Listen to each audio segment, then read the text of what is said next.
1, 2, 3일과 함께하는 사순절. 안녕하세요, 교회학교 여러분. 좋은 아침입니다. 오늘은 어떤 말씀을 통해 우리가 예수님을 경험하고 또 깨달을 수 있을까요? 우리 안락교회 교회학교 여러분, 사순절 기간 동안 1, 2, 3일 말씀 읽기와 함께 은혜를 나눌 수 있으면 좋겠어요. 자, 그러면 오늘도 성경책 1, 2, 3일 말씀 읽기 유인물 그리고 필기도구를 준비하고 기도하면서 함께 말씀을 읽어볼게요.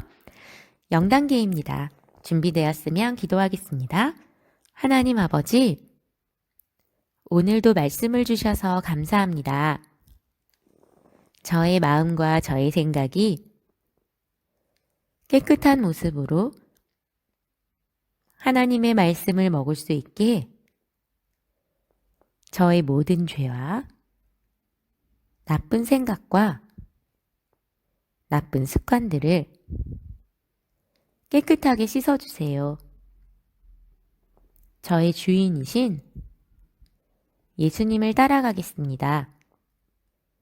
성령님, 말씀을 깨닫게 해주세요. 예수님의 이름으로 기도드립니다. 아멘.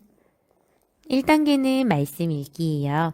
오늘 우리가 함께 읽어볼 말씀은 출애굽기 22장 말씀이에요. 출애굽기 22장 말씀인데요. 2번은 소리내서 읽어보고 한 번은 마음속으로 읽어볼게요. 읽으면서 오늘의 말씀이 어떤 이야기를 하는지 짧게 요약해 보겠습니다. 자, 그러면 말씀을 읽고 요약하는 동안에 이 영상을 잠시 멈추고 다 한 다음에 시작할게요. 지금부터 합니다. 네, 여러분, 오늘 말씀은 어떤 이야기를 하고 있나요? 우리 친구들 어떻게 요약했는지 자기가 요약한 걸 한번 읽어볼까요? 목사님은 이렇게 요약했어요. 하나님은 사람과 사람 사이에서 지켜야 할 법도 알려주셨어요. 자, 2단계는 곱씹어보기예요. 우리가 요약한 말씀을 다시 한번 찬찬히 살펴볼게요. 다시 한번 읽어보면서 궁금한 내용이 있는지 살펴보겠습니다. 시작! 여러분은 어떤 부분이 궁금했어요?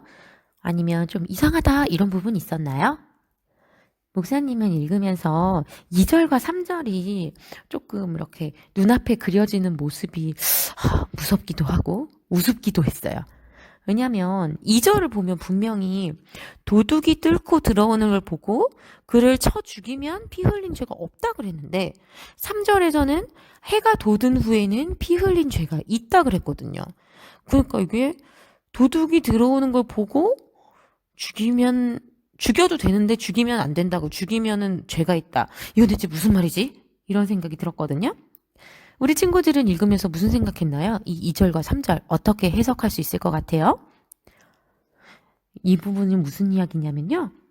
도둑이 보통은 환한 대낮이 아니고 밤에 들어오잖아요.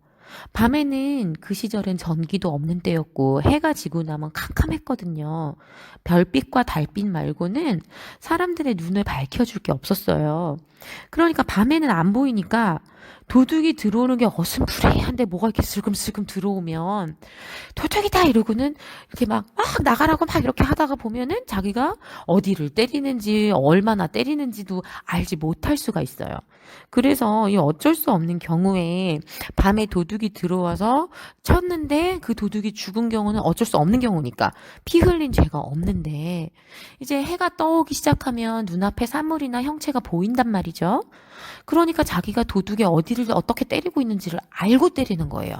그래서 이런 경우에는 도둑이 맞아서 죽게 되면 피 흘린 죄가 있다. 그러니까 모르고 죽인 경우는 어쩔 수 없지만 알고 사람을 아무리 도둑이라 할지라도 알고서 죽이면 안 된다. 이런 식으로 받아들이면 되겠어요. 자, 그러면 우리 친구들 이 2절과 3절 목사님은 이거 교회학교 친구들이 보면은 무슨 말인가 싶겠는데 라는 생각을 해서 풀어줬는데 어떻게 궁금증이 풀렸나요? 아니면 궁금하지 않았던 거 아니야?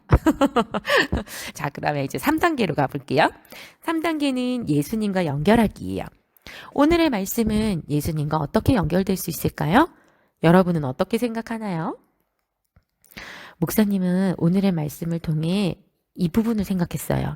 오늘의 말씀은 앞부분은 사람과 사람 사이에 일어날 수 있는 일에 관련해서 하나님이 말씀을 해주시고 계시잖아요. 그런데 또 중간쯤 가면은 무당을 살려두지 말라는 이야기도 나오고, 그리고 또 여호와 외에 다른 신에게 제사를 드리면 안 된다는 이야기도 나와요. 그러니까 사람과 사람 사이의 일뿐만 아니라 사람들과 하나님 사이에서의 일도 다루고 계시거든요. 마태복음에 보면 22장 37절에서 39절까지 예수님이 하신 말씀이 있어요. 하나님을 사랑하되 온 마음을 다하고 힘을 다해서 하나님을 사랑해야 되고, 또한 이웃을 사랑할 때는 내 몸을 사랑하는 것처럼 이웃을 사랑하라고, 이 두 가지가 가장 큰 계명이라고 예수님 말씀하시거든요. 그런데 바로 오늘 이 출애굽기 22장의 말씀이 하나님을 사랑하되 다른 신을 전혀 섬기지 않고 다른 신에게 예배드리도록 도와주는 무당을 없애버릴 정도로 하나님만을 사랑하되, 또 이웃을 사랑할 때는 아무리 도둑이라고 할지라도 생명을 존중하고, 또 그 사람들을 위해 주는 그런 가족이 없는 과부나 고아에 대해서 하나님을 생각하는 마음으로, 그리고 하나님이 나의 가족에 대해 생각하시는 그 마음을 가지고 대하듯이 과부와 고아를 대해야 된다는 이런 내용들을 보면서 예수님의 말씀을 다시 한번 생각해 봤어요. 자, 그러면 이제 마지막 4단계로 가볼게요. 4단계는 말씀과 나 연결하기예요. 오늘 우리가 읽고 곱씹고 들어가 본 말씀을 이제 우리의 삶으로 연결해 볼 거예요. 어떻게 하면 우리가 이 말씀대로 살 수 있을까 고민하고 실천할 내용을 적어 보겠습니다. 목사님은 오늘 말씀 가운데 22장의 맨 마지막 절 31절을 생각하면서 오늘 목사님이 어떻게 하루를 살아야 되는지 생각해 봤어요. 31절을 보면 너희는 내게 거룩한 사람이 될지니 이렇게 시작하거든요. 하나님께서 하나님의 백성이 되기로 결심하고 하나님과 언약을 맺은 이스라엘 자손들에게 이 말씀을 하시는 거예요. 너희는 내게 거룩한 사람이 될지니. 거룩한 사람이 되라고. 거룩이 뭐냐면요, 다른 것들과 구분되는 걸 이야기해요. 하나님을 사랑하고 이웃을 사랑하라는 말씀을 주시면서 거룩하라고 이야기하세요. 이 세상의 법칙대로 사는 사람들과 구별돼야 된다고 말씀하신다고 목사님은 생각했어요. 이 세상의 논리는 내가 빌려주면 무슨 짓을 해서라도 돌려받아야 되고, 그래서 나한테 그 빌린 돈을 갚는 사람이 어떤 어려움을 겪든지 상관하지 않고 난 빌린 돈만 받으면 되는 거잖아요. 그런데 오늘의 말씀에서는 이자를 받지 말고 어려운 사람한테 꾸어주라 그러고, 빌려준 게 만약에 내가 돈을 빌려주면서 옷을 저당 잡았으면 그 옷이 이 사람한테 하나밖에 없는 옷이면 그냥 다시 돌려주라고 말씀하시고, 도둑이 들어와서 쳐도 되지만 죽이면 안 된다 말씀하시고, 막 이런 것들을 통해 세상의 법칙이 아니라 하나님의 긍휼의 마음을 닮은 사람으로 세상과 구별된 삶을 살기를 원하신다는 생각을 했어요. 그래서 오늘 하루를 살아갈 때 이 세상 사람들은 내가 잘해주고 그러면 그 상대방이 나한테 잘해주기를 원하는데, 내가 잘해줬다가 상대방이 나한테 잘 안 해주면 그럼 미워하잖아요.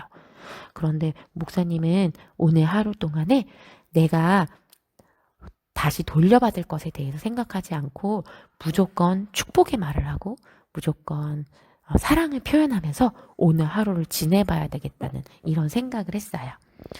우리 친구들도, 교회 학교 여러분도 오늘 말씀과 예수님 그리고 나의 삶을 연결해 보면서 결심한 내용들이 있을 거예요.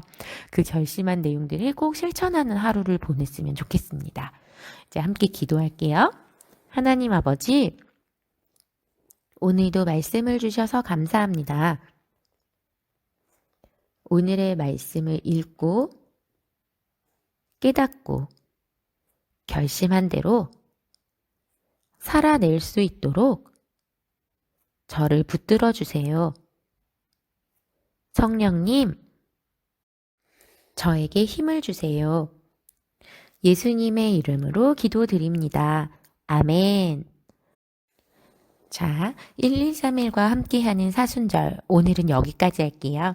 이제 내일은 함께 모여서 예배드리는 주일이고요. 그리고 나서 우리는 월요일에 다시 만나서 1, 2, 3일과 함께하는 사순절 묵상을 나누겠습니다. 그러면 오늘 하루도 주님과 함께 화이팅 하고요. 우리는 월요일에 또 만나요. 안녕.